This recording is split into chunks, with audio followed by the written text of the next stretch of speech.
Hello everyone, আজকেকার recipe আতপ চালের খিচুড়ি। খিচুড়ি বানানোর জন্য হাঁড়িতে গরম জল বসিয়ে দিয়েছি। জলটা গরম হয়ে গেলে এর মধ্যে আগে থেকে ধুয়ে রাখা 300 গ্রাম আতপ চালকে দিয়ে দেব। চালটা 30% কুক হয়ে গেলে তার মধ্যে 300 গ্রাম ধুয়ে রাখা ডালকে দিয়ে দেব। আমি এখানে এমনি মুগ ডাল ব্যবহার করেছি, আপনারা চাইলে সোনা মুগের ডালও ব্যবহার করতে পারেন। 2 চামচ জিরে, 2 চামচ ধনে, 7-8টা গোলমরিচ, 2টো শুকনো লঙ্কা ও তেজপাতাকে কড়াইয়ে দিয়ে একটু নাড়াচাড়া করে শুকনো মশলা করে নেব। কড়াইয়ে সর্ষের তেল দিয়ে তার মধ্যে আলুগুলোকে দিয়ে দিলাম।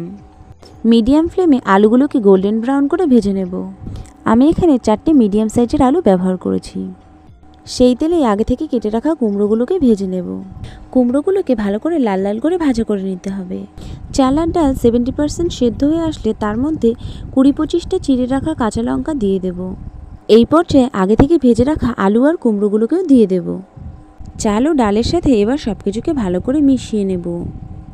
মিডিয়াম টু হাই ফ্লেমে খিচুড়িটা রান্না করতে হবে। এই পর্যায়ে পরিমাণ মতো লবণ ও হলুদ দিয়ে দেব। 300 গ্রাম আতপ চাল এবং 300 গ্রাম ডালে আমি এখানে 2.5 চামচ লবণ এবং 1.5 চামচ হলুদ ব্যবহার করেছি। এই পর্যায়ে লবণ ও হলুদের গুঁড়োকে ভালো করে খিচুড়ির সাথে মিশিয়ে নেব।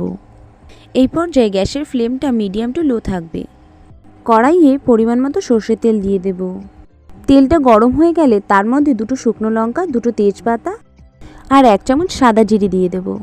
তেজপাতা ও শুকনো লঙ্কা থেকে একটা সুন্দর গন্ধ ছাড়লেই তার মধ্যে টমেটো কুচি দিয়ে দিলাম। টমেটো দিয়ে একটু নাড়াচাড়া করে তার মধ্যে সামান্য পরিমাণে লবণ দিয়ে দেব।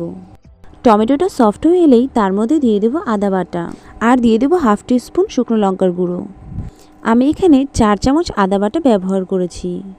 1 থেকে 1.5 মিনিট মতো আদাটাকে ভালো করে তেলের সাথে কষিয়ে নিতে হবে। তারপরে এই ফোড়নটাকে সরাসরি খিচুড়ির হাঁড়িতে দিয়ে দেব আর দেব 1-1.5 চামচ পরিমাণ চিনি। ফোড়নটা আর চিনিটাকে ভালো করে খিচুড়ির সাথে মিশিয়ে নেব। ভালো করে মিশিয়ে নেওয়া হয়ে গেলে তার মধ্যে দিয়ে দেবো 25 গ্রাম পরিমাণ ঘি।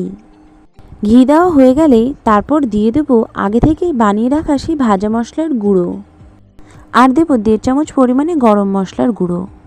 সব কিছু দিয়ে ভালো করে মিশিয়ে নিলেই তৈরি আতপ চালের খিচুড়ি। খুব সহজেই এভাবে বাড়িতে বানিয়ে ফেলতে পারেন আতপ চালের খিচুড়ি।